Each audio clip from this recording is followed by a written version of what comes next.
বন্ধুসকল, শুকান মাছ আপোনালোকে খাইছেনে? কেনেকৈ তৈয়াৰ কৰে আপোনালোকে জানেনে?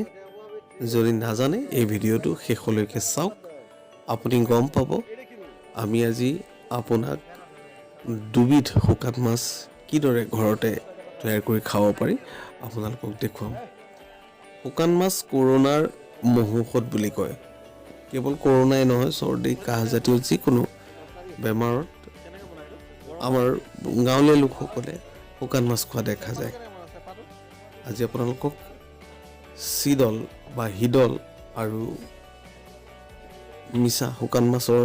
শুকান মিছা মাছ আপোনালোকক কেনেকৈ তৈয়াৰ কৰি ঘৰতে খাব পাৰি তাকে দেখুৱাম। এতিয়া মই উপস্থিত আছোঁ জুৰিয়াৰ মাছৰ বজাৰত। শুকান মাছৰ এই যিজন বিক্ৰেতা আছে তেওঁ আমাক বুজাই আছে শুকান মাছ কেনেকৈ খাব পাৰি বা খালে কি হয়, ডাক্তৰে কি কয় এই সম্পৰ্কে তেখেতে আমাক বুজাই আছে। আমি তেখেতক সুধিছিলোঁ এই চেপা মাছ এবিধ আছে, চেপা মাছবিধ কেনেকৈ তৈয়াৰ কৰে, কি মাছেৰে তৈয়াৰ কৰে, তেওঁ আমাক এয়া বুজাই আছে। এয়া চেপা মাছ মাটিৰ কলহ এটাত পুঠি মাছসমূহ থৈ দিয়া হয়। প্ৰায় 6 মাহ 1 বছৰ থৈ দিয়াৰ পিছত, কমেও 3 মাহ থ'ব লাগে। থৈ দিয়াৰ পিছত যিমানে পুৰণা হয় চেপা মাছৰ গুণাগুণো সিমানে বৃদ্ধি পায় বুলি কৈছে। আমি অলপ মাছ কিনি লৈ আহিছোঁ। ইয়াৰ ঘৰত কেৰাহীত সুন্দৰকৈ পিঁয়াজ কুটি আপুনি দি দিব আৰু এই হিদল মাছটো ভালকৈ গৰম পানীৰে ধুই পেলাই এই পিঁয়াজ গৰম তেলত আপুনি দি দিয়ক, দি লৰাই থাকক আৰু চাব জুই অলপ কমাই ল'ব। মধ্যমীয়া জুইত আপুনি ভাজি থাকক। নিমখ দিয়ক, সোৱাদ অনুসাৰে আপুনি নিমখ দিয়ক, হালধি পাউডাৰ, হালধি গুড়া দি লৰাই থাকক আৰু শুকান মাছৰ যি গুণাগুণ সম্পৰ্কে কথিত আছে, এই গুণাগুণ কিন্তু সঁচাই। আপুনি চৰ্দি জ্বৰ কাহ হ'লে আপুনি খাব পাৰে। এয়া শুকান জলকীয়াৰ গুড়ি এখন দি দিলোঁ। এয়া চাওক, এয়া ভাজি যেতিয়া তেলটো ওলাই আহিব তেতিয়া আপুনি অলপ পানী দি দিয়ক।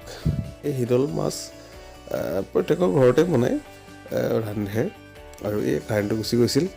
প্ৰত্যেকৰ ঘৰতে ৰান্ধে। আপোনালোকৰ ঘৰত কেনেকৈ ৰান্ধে আপোনাক জনাব।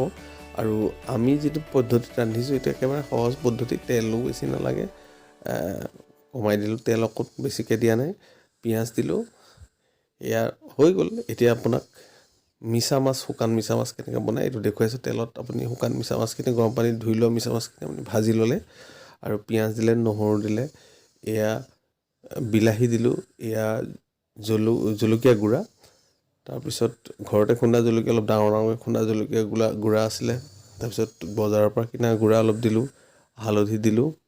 এয়া ধুনীয়াকৈ লৰাই আছোঁ। লৰাই অকণ তেলটো যেতিয়া ওলাব তেতিয়া আপুনি পানী দি ঢাকি থৈ দিয়ক।